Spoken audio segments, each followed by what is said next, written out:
మీరు ఆ పంచాయతీ లేకపోతే మీరు కనుక ఈ 25 ఎకరాలు ప్రైవేట్ వాళ్ళకి ఇవ్వకపోతే, ముంతాజ్ హోటల్ ఇవ్వకపోతే ఈ సమస్య వచ్చేదే కాదు. టీటీడీకి ఏం సంబంధం ఉంది దీంట్లో? ప్రతిదీ బురద జల్లే కార్యక్రమం పెట్టున్నారు. సో దీనికి ఏదో మేము ఏ తప్పు చేయలేదు, వెనకపోయే సమస్య లేదు. ఒక ఆయన అంటాడు సిబిఐ ఎంక్వైరీ అని. సిగ్గుండాలి మీరుగా మాట అంటానికి. సిబిఐ పేరెత్తానికి మీ అర్హత లేదని చెప్తా నేను. 13 ఏళ్ల నుంచి కేసులు పోకుండా తప్పించుకొని తిరుగుతున్న దొంగలు మీరు.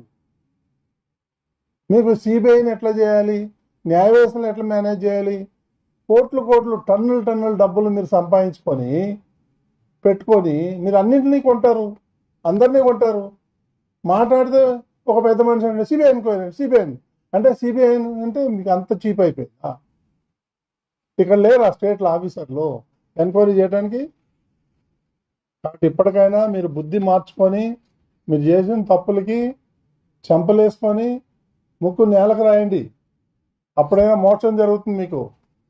మొత్తం కోట్లు టీటీడీ నిధులు మింగేసి ఇప్పుడు మా మీద బురద జల్లాలంటారు మీరు. తిరుమల యొక్క పవిత్రతను దెబ్బతీయాలనుకుంటారు మీరు. ఇది ఎంతవరకు సమంజసం? కాబట్టి యావత్ ప్రపంచంలో ఉన్నటువంటి హిందూ బంధువులకు అందరికి కూడా మేము విజ్ఞప్తి చేసేది ఇదే. మేము ఈ బోర్డు వచ్చినప్పటి నుంచి ఎంతో హానెస్ట్గా, నీతి నిజాయితీగా మేము ఈ టీటీడీ కోసం పాటుపడుతున్నాం. అపర్నిషులు మేము ఎలాంటి అవకతవకలు చేయకుండా హానెస్ట్గా తిరుమల యొక్క పవిత్రను కాపాడాలి మేము అనే ఒక ఏకైక ఉద్దేశంతో భక్తులకు సౌకర్యాలు కల్పించాలి. మేము ఆ బిజీలో ఉంటే వీళ్ళు రోజు బురద చల్లుతారంట. నిన్నోడు అంటే ఇందాక రోజు మాట్లాడతారు టీటీడీ మీద. ఇకేం పని లేదా వాళ్ళకి? మీలాగా దొంగలు ఉంటారు అందరూ. కాబట్టి ఇప్పటికైనా ఒళ్ళు జాగ్రత్త పెట్టుకొని మాట్లాడేటప్పుడు ఏం మాట్లాడుతున్నాం సెన్స్తో మాట్లాడాలి. ఆధారాలు ఉన్నాయి మా దగ్గర అన్నీ. దేవలోక్ ఎలా ఇచ్చాడు 20 ఎకరాలు అంటే ఒట్టికి ఇలే. నేను ఆ అజయ్ కుమార్ అనే అతను కలిసాను.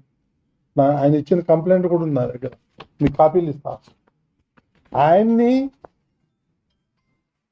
మంగళగిరికి పంపించి ఆ ప్యాలెస్ లో పాయింట్ బ్లాంక్ పెట్టి 20 ఎకరాలు వెనక్కి తీసుకున్నారు. కాదంటారా? అంత అవసరం ఏమొచ్చింది నీకు ముంతాజ్ హోటల్కి 20 ఎకరాలు ఇవ్వాలి? ఆ అజయ్ కుమార్ అనే వ్యక్తిని పిలిపించి పాయింట్ బ్లాంక్ పెట్టి బెదిరించి ఆ 20 ఎకరాలు వెనక లాక్కున్నారు. వాళ్ళు అబోదీపం అంటున్నాడు. ఇప్పుడు కోర్టులకు పోతున్నాడు, కోర్టుల చుట్టూ తిరుగుతున్నాడు. అతను మా దగ్గరికి వచ్చాడు. మేమేం చేయగలుగుతాం? ఇంత అరాచకం చేసి, అన్యాయం చేసి, ఆయన దగ్గర భూమి తీసుకొని ముంతాజ్ హోటల్కి ఇచ్చి వాళ్ళ దగ్గర కోట్ల రూపాయలు మీరు లంచాలు తీసుకొని ఈ విధంగా చేసి ఇప్పుడు మా మీద బురద చేస్తారని ఎట్ట కుదురుతుంది? ఇది న్యాయమా, ధర్మమా? ఆలోచించండి ఒకసారి. అసలు పూమన కరుణాకర్ ఈ తిరుపతిలో ఉండటానికి అర్హుడు కాదు.